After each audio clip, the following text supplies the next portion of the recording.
Hello everyone. This is a raw vegan myth that there's a bunch of people that don't really agree with me on this. I accept that. A number of people don't agree with me. But the myth that I want to share with you is the idea that it is easier to go raw or stay raw in the tropics. And this goes along with a lot of other myths. But a lot of this sometimes is shared by people who have never actually been or lived in the tropics, and probably haven't been raw vegan for a very long period of time. So when you hear the idea or you're thinking about going raw, or you've not yet gone raw yet, the idea that it'd be easier in a hot country makes a lot of sense on some level. And also, we can start to believe that the fruit and the produce in general in warmer countries is going to automatically be better, and the soil is better, and the farmers are better, and it's all more natural, and you can pick things off the trees. And just being in a warmer climate, you'll want to eat food that isn't cooked. And this is what people think. In my experience, it's not really the case. And when I went to Thailand for the first time, I was fully expecting the fruit was going to be better, the conditions were better, the feeling I would have would be different, and none of that was the case. And maybe the sunshine would do something, and the whatever else.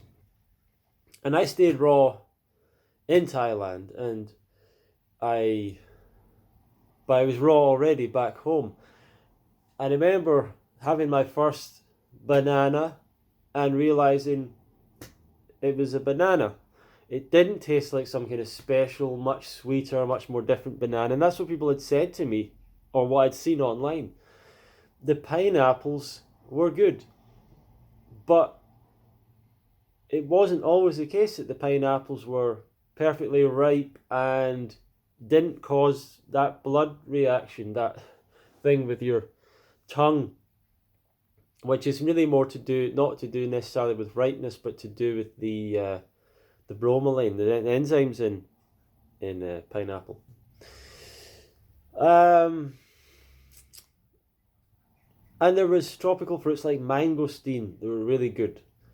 There was the durian that you could sometimes get, there was some really good durian, which I got into for the first time there. There were some really great mangoes, really fantastic mangoes. But that was kind of it. There was some other things. But there wasn't this unbelievable variety and abundance, and it wasn't quite what I'd imagine it would be. And when I've been to Thailand since, I like it. I like the fruit selection. I like the fact there's more markets. There's certainly more markets on the streets and things like that, which is good. Is the fruit sweeter? Some. It might be. A lot isn't. And I think people way underestimate the fruit that is available in the supermarkets here. Now, I would say that maybe over there, there's probably less of the bad fruit. Like here, you get strawberries out of season. You really shouldn't have strawberries out of season. And sometimes you have things like that, and they're not as good. Right now, the grapes in the shops are not as good as usually are, but the citrus is really good. There's persimmons coming into season. And these things change, And when you learn how to pick good fruit and you learn how to ignore the bad fruit and all that, then you'll start to really enjoy this diet and this lifestyle a lot more.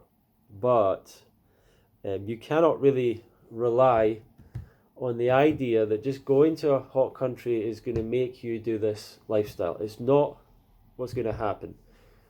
You will still have your previous food habits, and you will take that all with you. If you think, I need to be on a beach, and that's where I will be able to do this diet. I need to be on a beach. I need to be relaxing at the beach. I need to be there, And I've been with people at times, and their whole story was like, I need to go to a tropical place That's why I can't do this. That's why I'm not happy. That's why my life isn't working out. If I can go and be by the beach, that's it. Everything's going to start working out. The diet, all my food issues will go away and everything else. And they turn up to these places and everything is pretty much the same. Because it's not your outside location that needs to change. It's you that has to change. It's you that has to stop letting these negative things into your life.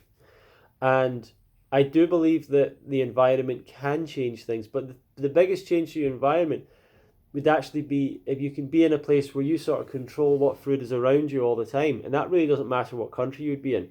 If you're in a place where you're constantly surrounded by temptations of other types of food, that's kind of difficult for a lot of people. You can still deal with that, but that can be difficult. If you get your own space or own place, that you're control of the environment, or even with your family or whatever, you say, okay, this is my cupboard, this is my space, this is where my food is, and you stick to that, and you stick to your place. I think that helps. It helps for you to have your own space for your own food, and not be constantly surrounded or looking at all the other food. But climate, country, these other countries, there's no raw vegan country. The best place to go raw and stay raw is a fruit festival or a raw vegan retreat. That's going to be the best place for you to stick to a raw vegan diet. But there's not many of those, and there's not many, and they don't last very long and stuff. So unfortunately, I've not heard that many stories of people going, I went to X place, I went to Thailand and I just stuck to raw from then on. I've heard the opposite a number of times. People that were raw vegans that went to these places and fell off their diet for a number of reasons. There was lots of temptations out there. There was lots of different food. They wanted to meet other friends, whatever it was. They actually found that there wasn't the variety, the availability. They started to miss some of the food from back home. So that is actually a myth. Like the idea that raw vegan diet is what you require to do. You need to go to the tropics to be able to do it. That's not true. It's not easier in the tropics. There's no long-term raw vegan that's ever said to me it's easier in the tropics, unless they're trying to promote the idea of going to the tropics, like to their retreat center or whatever. But most of the people that have travelled around, been to a number of places, and done this diet long term. I mean, there's a lot of people who are doing this diet long term who are not in the tropics. Most of the people that have done this diet long term are not in the tropics. They don't live in the tropics, and people get these mistaken ideas because they see them at a retreat or they've done some videos somewhere. They think, oh, they're living in the tropics. It's easier for them. It's not easy because you live in the tropics. It's still a transition. It still takes time. It's still relatively difficult. And takes dedication and commitment and a desire and all that stuff. So if you want to learn more about that and read more about that and 9 other myths, I've got a book available till Monday. It's Raw Vegan Myths Debunked, and it's part of the bundle, Ultimate Raw Vegan Bundle. It's available till Monday. I'll put a link below and you can check it out. Thank you very much.